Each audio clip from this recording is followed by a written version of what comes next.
Aujourd'hui, je voudrais m'adresser à mes sœurs qui sont venues en aventure, soit aux États-Unis ou en Europe, par le biais du mariage et qui tiennent vraiment à préserver leur foyer.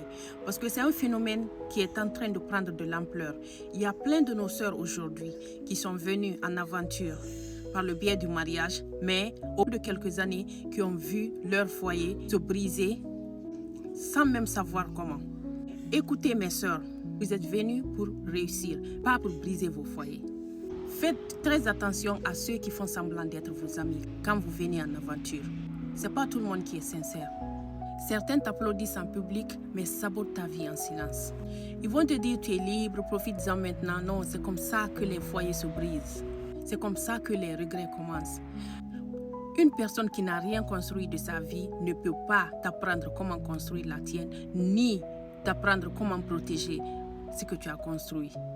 Si tu sors en aventure et par le biais d'un homme, sache que ton premier ami doit être cet homme. Parce que c'est grâce à lui que tu es là. Si un jour cet homme se transforme en autre chose à laquelle tu ne t'attendais pas, pose-toi la question pourquoi. Tu veux réussir aux États-Unis, alors protège ces trois choses. Ton foyer, ta réputation, ton entourage. Et surtout ton entourage, parce que c'est là que tout commence. Dès que tu te mélanges avec les gens auxquels tu ne devais pas du tout te mélanger, voilà comment les problèmes commencent. Parce qu'ils vont essayer de t'influencer, ils vont essayer de te faire rentrer dans leur cercle. Un cercle qui ne t'appartient pas. Un cercle que tu ne connais pas. Un cercle que ton mari ne connaît pas. Ils vont essayer de te tirer dedans. Une fois que tu es dedans, tu ne sauras même pas ce qui s'est passé. Tu te retrouves dans un monde inconnu, tu ne sauras même pas ce qui s'est passé. Avant que tu t'en rendes compte, c'est trop tard.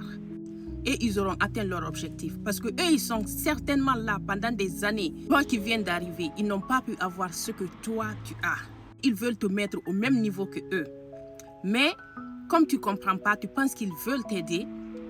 Il y en a même parmi eux qui te diront de ne plus rien dire à ton conjoint ou à ta conjointe. Tout ça, c'est pour mieux t'avoir dans leur filet. Alors toi, tu vas te cacher de la personne qui a eu confiance en toi, de la personne avec qui tu es censé être ami. Tu vas penser que cette personne n'est plus ton ami et c'est comme ça que les histoires commencent. Et cette personne aussi va commencer à prendre position, elle va commencer à se poser des questions sur toi. Et si la personne ne comprend pas ce qui se passe, voilà comment les problèmes commencent. Une mauvaise amie ou un mauvais ami peut te coûter ton mariage. Une mauvaise décision peut te coûter ton avenir. Coupe les mauvaises influences autour de toi. Respecte ton foyer, reste concentré, surtout si vous avez des enfants. Parce que quand ce foyer va voler en éclats, qui va subir plus de conséquences? C'est les enfants, les pauvres enfants, des innocents qui n'ont même pas demandé à venir au monde. Mais parce que maman et papa se sont séparés, ils seront obligés de payer les conséquences, alors qu'ils n'ont rien fait. Donc pensez aux enfants. Même s'il n'y a pas d'enfants dans le couple, pensez à vos débuts et à tout ce que vous avez traversé. Essayez toujours de préserver votre couple. Dès que quelqu'un commence à vous convaincre de faire quelque chose, de ne pas mettre votre partenaire au courant, c'est des red flags. Tout le monde ne mérite pas d'avoir accès à votre vie. Vous faites rentrer quelqu'un dans votre vie, une personne qui n'est pas censée rentrer dans votre vie, vous gâchez votre foyer et vous gâchez votre avenir. Au moment dont vous vous rendrez compte, il sera certainement trop tard.